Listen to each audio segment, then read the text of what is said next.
আসসালামু আলাইকুম। আমি একটা মুরগি দিয়ে 10টা হাঁসের ডিম বসাইছিলাম। 3টা হাঁসের ডিম নষ্ট হয়ে গেছে।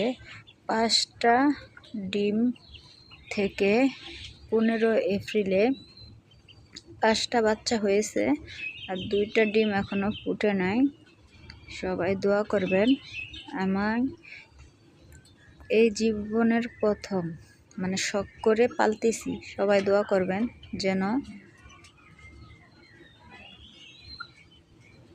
সবগুলা বাচ্চাকে বাঁচাইতে পারি। আসসালামু আলাইকুম। এর আগে একটা মুরগি আমার বাচ্চা দিয়েছিল, আপনাদেরকে দেখাইছিলাম। ওই মুরগিটা আবার ডিম দিতেছে। সবাই দোয়া করবেন।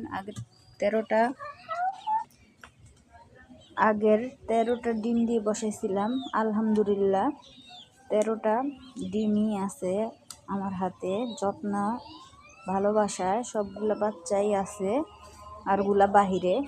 সবাই দোয়া করবেন।